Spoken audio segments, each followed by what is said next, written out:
Lahore high court میں وزیر اعلیٰ مریم نواز اور اسما بخاری کے خلاف توہین عدالت کی درخواست. شہری منیر احمد نے اظہر صدیق ایڈوکیٹ کے ذریعے درخواست دائر کی. پنجاب پراپرٹی اونرشپ ایکٹ سے متعلق عدالتی حکم پر تنقیدی بیانات توہین عدالت کے زمرے میں آتے ہیں.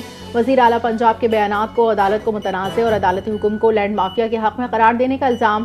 درخواست گزار نے لکھا سیاسی رنگ دینے سے عدالتی عمل متاثر ہو سکتا ہے. لاہور ہائی کورٹ سے مریم نواز اسما بخاری کو شو کاز نوٹس جاری کرنے اور توہین عدالت کی کارروائی کی درخواست.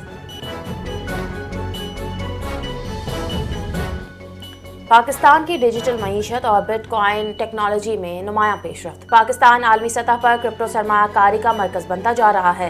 پاکستان ورچوئل اثاثہ جات ریگولیٹری اتھارٹی کے چیئرمین بلال بن ثاقب نے Abu Dhabi bitcoin conference 2025 میں ویژن واضح کر دیا. پاکستان بٹ کوائن اور ڈیجیٹل اثاثوں کو مستقبل کے مالیاتی نظام کا ستون سمجھتا ہے. ملک کا ہدف نوجوانوں کو ڈیجیٹل تخلیق کار اور نئی معیشت کا معمار بنانا ہے. فرنٹیئر کور خیبر پختونخوا نارتھ عوامی فلاح و بہبود کی سرگرمیوں میں فعال. وادی تیرہ کے مہربان کلی میں فرنٹیئر کور کی جانب سے فری میڈیکل کیمپ 700 سے زائد مریضوں کو طبی امداد فراہم کی گئی. ماہر ڈاکٹرز نے مریضوں کا معائنہ، مفت ادویات دیں. مقامی شہریوں نے پاک فوج کے فلاحی اقدامات پر تہہ دل سے شکریہ ادا کیا. پاک فوج کی فلاحی خدمات اور مفت ادویات کی فراہمی کو مقامی آبادی نے قابل تحسین قرار. زندہ دلانے لاہور کے لیے بڑی خوشخبری آ گئی. لاہوری 6 سے 8 فروری تک رکشوں پر مفت سفر کر سکیں گے. پنجاب حکومت کا بسنت کے سلسلے میں لاہور میں بسیں اور رکشے فری چلانے کا اعلان. 6، 7، 8 فروری کو لاہور میں بسیں اور رکشے فری چلیں گے. پنجاب حکومت کا لاہور میں بسنت سے تعلق اہم اجلاس. بسنت کے حوالے سے احتیاطی تدابیر اپنانے اور انتظامات کے متعلق تبادلہ خیال کیا گیا. وزیر اطلاعات اسما بخاری نے کہا لاہور میں 3 روز کے لیے بسیں اور رکشے فری چلائے جائیں گے تاکہ لوگ کم سے کم موٹر سائیکل استعمال کر سکیں.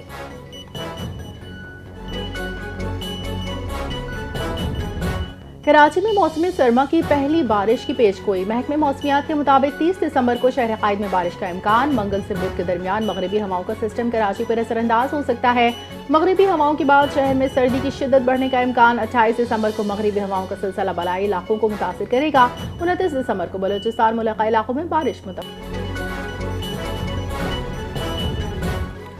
افغانستان میں دہشت گردوں کی محفوظ پناہ گاہیں خطے اور عالمی سطح پر سنگین چیلنج. اقوام متحدہ کی رپورٹ کے مطابق افغان طالبان رجیم کی پشت پناہی میں افغان دہشت گرد عالمی امن و امان کے لیے خطرہ. افغان دہشت گرد بیرون ممالک دہشت گردی اور سنگین جرائم میں ملوث ہیں. امریکہ، ایران، روس، پاکستان سمیت متعدد ممالک میں افغان دہشت گردوں کی کارروائیاں جاری ہیں. جرمنی اور دیگر ممالک نے افغان مجرموں کو ملک بدر کرنے کے احکامات جاری کر دیے. پاکستان یمن میں امن و استحکام کی کوششوں کی حمایت کرتا ہے. دفتر خارجہ کے ترجمان نے کہا یمن کی صورتحال پر گہری نظر ہے. سعودی عرب کی سفارتی کوششوں کی تائید کرتے ہیں. پاکستان نے یمن کے دیرپا امن کے قیام کی امید کا اظہار کیا. یمن کے استحکام کے لیے متحدہ عرب امارات کی کوششوں کو سراہا. پاکستان نے یمن کے علاقائی سالمیت کے احترام پر زور دیا. فریقین سے ایک طرفہ اقدامات سے گریز اور مذاکرات کے ذریعے سیاسی حل کی اپیل کر دی. بریڈ فورڈ میں پاکستانی قونصلیٹ کے سامنے احتجاج پر پاکستان نے برطانیہ کو ڈیمولش کر دیا. ڈیمولش کے بعد برطانوی ہائی کمیشن نے پاکستان سے مبینہ جرم کے شواہد طلب کر لیے. برطانوی ہائی کمیشن نے موقف اختیار کیا کہ برطانیہ میں پولیس اور پروسیکیوشن حکومت سے آزاد ہے. غیر ملکی حکومتوں کو کسی جرم کے شبہے میں شواہد پولیس لائزن کو دینے کی ہدایت. فراہم کردہ مواد کا جائزہ برطانوی پولیس قانون کے مطابق لے گی. قانون شکنی ثابت ہونے پر فوجداری تحقیقات شروع کی جا سکتی ہیں. سکھ فار جسٹس تنظیم کی جانب سے بھارت میں عیسائیوں کے لیے محفوظ وطن ٹرمپ لینڈ کا مطالبہ. اقوام متحدہ کے حق خود ارادیت کے تحت شمال مشرقی بھارت میں ٹرمپ لینڈ کا نقشہ جاری. سکھ فار جسٹس عالمی خالصتان ریفرنڈم کے دوران ٹرمپ لینڈ کی تجویز پیش. ٹرمپ لینڈ نام امریکی صدر ڈونلڈ ٹرمپ جے ٹرمپ کے نام سے منسوخ کرنے کی تجویز. گرپتن سنگھ پنو نے امریکی صدر سے براہ راست مداخلت کی اپیل کی. مودی حکومت میں عیسائی اور سکھ برادریوں کو منظم تشدد اور خطرات کا سامنا ہے.